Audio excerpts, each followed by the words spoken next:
Mas, irmãos, o que mais chama atenção na África são as lições que nós aprendemos com os irmãos.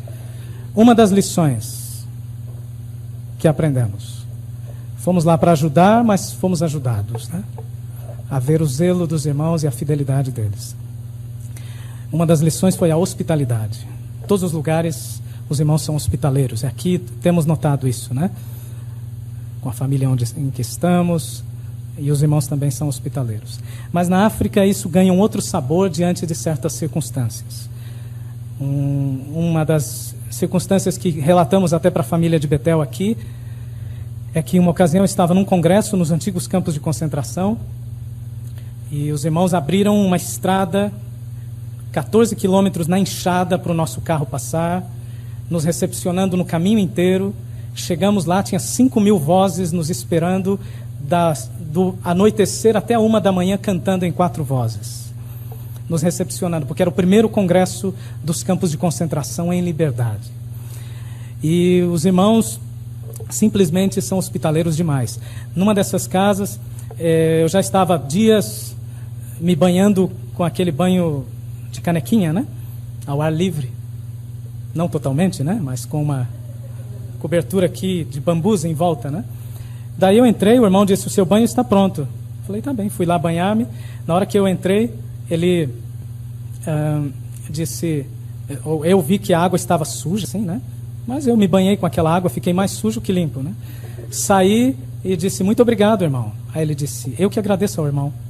Eu falei, por quê que o irmão agradece? Ele falou, porque o irmão não reclamou. A minha esposa andou 7 quilômetros para ir e 7 para voltar, só para trazer esse balde de água para o irmão. Porque ninguém aqui tem água, só o irmão vai ter. Então, muito obrigado por não reclamar. Né? Grande lição, não é, irmãos? Para nós jovens e todos nós, né? Temos tudo necessário aqui para viver, né?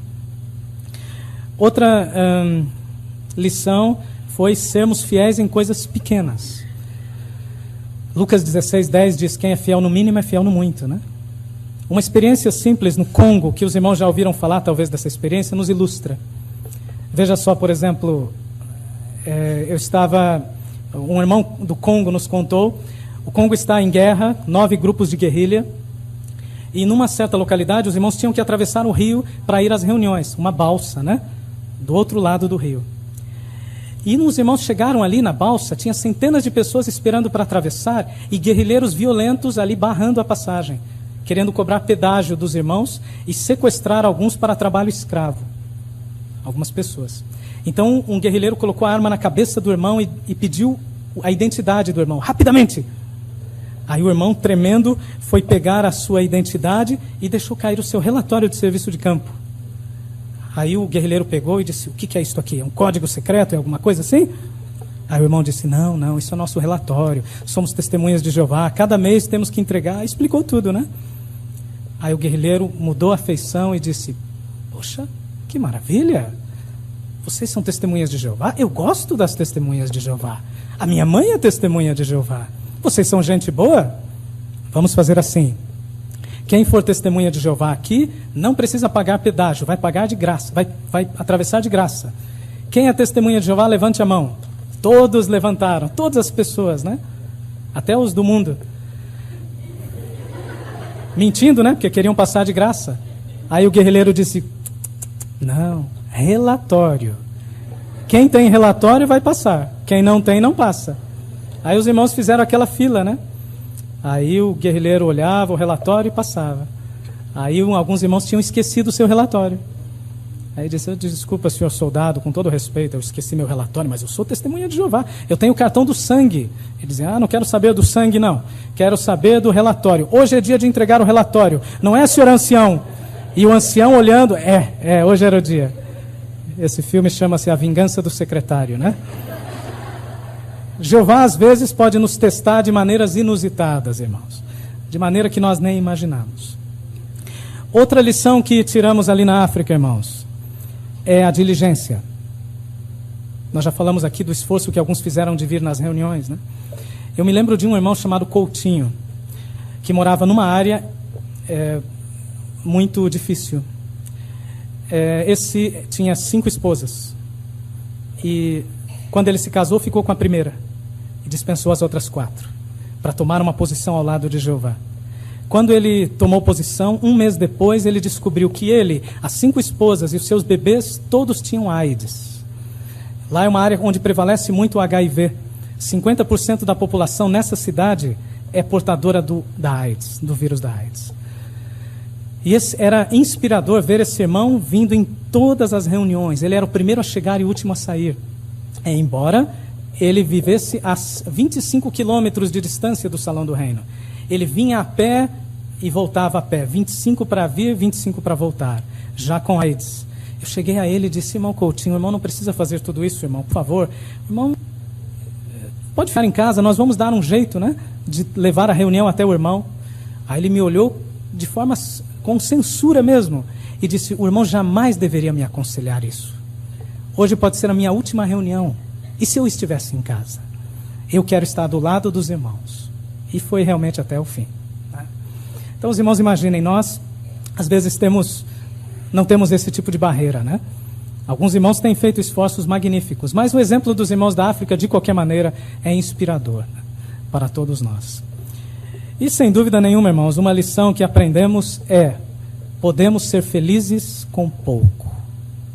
É interessante que é muito difícil explicar para um irmão africano o que é depressão e o que é estresse, porque isso não existe quase lá, né? Quando explicamos a ele o que é depressão, ele diz: bom, um dos irmãos disse assim: eu posso morrer de fome, mas disso eu não morro não, irmão. E realmente eles sempre estão sorrindo. Em certa ocasião eu parei uma família inteira que estava em cima de uma bicicleta, o marido, a esposa estava noutra bicicleta, o marido e 4 filhos em cima de outra, e a esposa com a bagagem em outra bicicleta. Aí eu perguntei a eles: os irmãos vão viajar há quanto tempo? Ele disse: já viajamos 2 dias. E rindo, todos rindo. Aí eu disse: irmão, mas o irmão está rindo nessa condição? Ele disse: o irmão tem que ver o lado bom, pelo menos eu tenho bicicleta, outros irmãos não têm. Tínhamos perseguição, não temos mais. Temos liberdade. Não podíamos cantar os cânticos, tínhamos que sussurrá-los. Hoje nós podemos gritar a Jeová louvores. O irmão tem algum motivo para ser triste? Então os irmãos imaginem a inspiração que isso dá em qualquer pessoa, né? Então isso tudo tem resultado no cumprimento de Isaías 29:19. Vamos ler juntos? Isaías 29:19. Que diz para nós: e os mansos certamente incrementarão a sua alegria no próprio Jeová, e até mesmo os pobres da humanidade jubilarão no próprio Santo de Israel. E não é verdade, né? Nós temos visto o cumprimento disso em países pobres na África, em outras partes do mundo. E o resultado é um progresso magnífico. O progresso, quando chegamos lá, em 93, estamos há 12 anos lá, não havia nem o Salão do Reino. Atualmente, 750 estão em construção.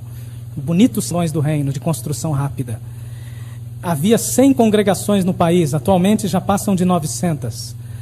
Havia 7.000 publicadores, agora passamos do marco dos 40.000. Estamos passando por um período de limpeza nas congregações, mas o crescimento ainda é muito intenso. Há um bonito Betel, à beira-mar, na capital, 100 betelitas estão lá, e 11 lares missionários espalhados pelo país, 2.400 quilômetros de comprimento. E os 60 missionários que estão lá, nós gostaríamos de saber se os irmãos gostariam de enviar o amor cristão para esses 60 missionários e todos os membros da família do Betel de Maputo.